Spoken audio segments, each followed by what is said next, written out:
I'm in my third pitch in. I get to the very end of the pitch feeling pretty good about myself. The investor pauses a little bit and then just says, that has to be the worst pitch, worst idea I have ever heard. Not only are you trying to go against incumbents, you're going against incumbents that have massive distribution. You are never going to succeed. That has got to be the worst idea I've ever heard.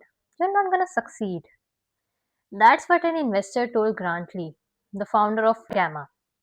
And that same dumb idea has done over 100 millions in ARR and is valued over $2 billion. So, the question is, what changed?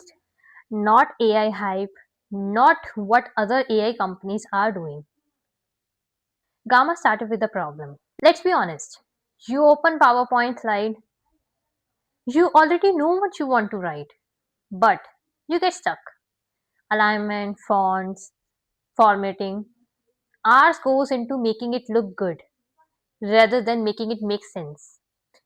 Grant felt this himself while he was in consulting. He spent countless nights making these slides look good rather than thinking, and Gamma born out of the same frustration. So Gamma is an AI presentation tool. You type what you want to say, Gamma structures the narrative, write clean content, creates an appealing slide with a shareable link that you can share with anyone. No blank canvas panic, no design skills needed, just your prompt and that's it. So how did Gamma achieve all these things? Answer lies in its strategy.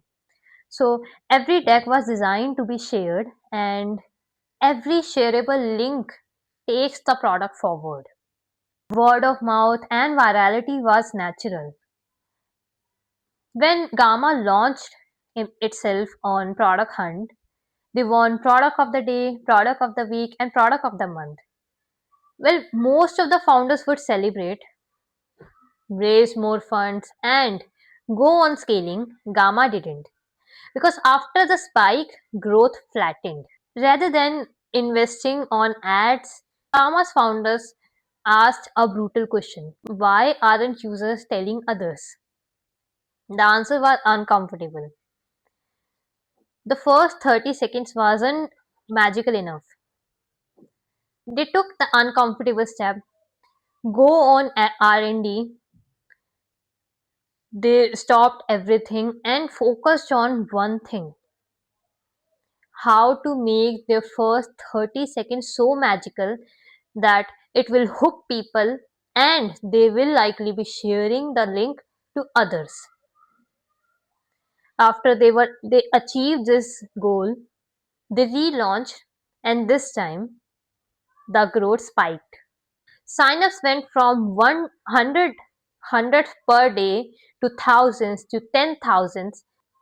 It was no ads, it was no expensive campaign, just a simple word of mouth. And that's when they found their product market fit. That's the Gamma story.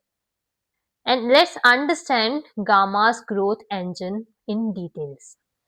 Gamma's growth includes five main things. First, strong word of mouth.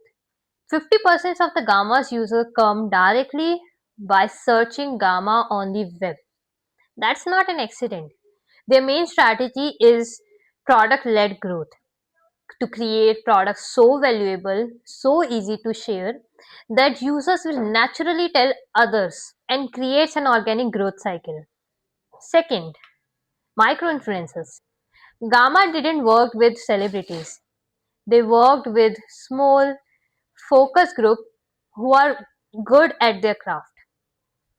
Founders, educators, and consultants. And Grant himself onboarded them, make them understand the product. So when they create content, it doesn't feel like ad. And that helped Gamma's growth. Third, founder-led marketing. In the early days, content didn't come from campaigns. It came from founders. Proactive tweets, clear storytelling, lessons, not ads, created so much value. One thoughtful tweet even got the eyes of Paul Grams, and the reach exploded. Fourth, lean team. Behind the scene, team stayed lean. Roughly 30 people are there in Gamma. It was intentional. They wanted their team to be lean and flexible so they can conduct experiments, create prototype fast, test it fast, and kill it if it doesn't work. Fifth, performance marketing. Only after some time they touch performance marketing. After founders led growth and after growing some user base, they used performance marketing as an amplifier, not as a crutch. So these are some of the growth strategies that Gamma took. Other than these strategies, Gamma even took some uncomfortable bets, which maybe most founders would not agree to. So first one was they rebuild the product after they were launched it. Because of they understand the growth is not what they thought of. They relaunched the product, they worked on the product again. They went into R&D when the money was tight for them, and they rebranded in middle. So they have the brand, then they rebranded in the middle of the growth because they knew that when the product goes higher, they need to create more content. So they rebranded the complete brand, which supposedly most founders won't be doing. And these are some of the bets that Gamma founders took, which helped them achieve the success that they are having right now. If we talk about the business model, so surprisingly, Gamma founders didn't thought about the business model in the starting.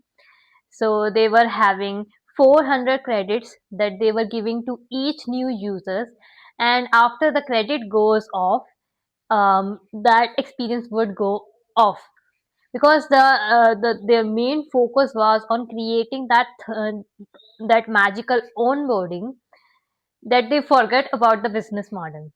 And after getting repeatedly multiple requests from the users, they they get to the business model itself, and they applied the same standard business model that other companies are using.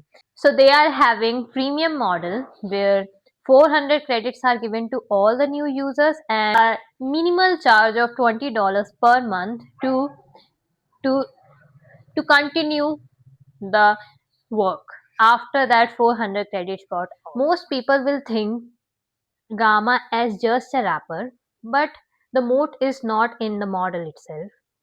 It is the onboarding, the clear narrative, and obsessive word of mouth. That is how Gamma reached 100 million ARR. Gamma proved something important.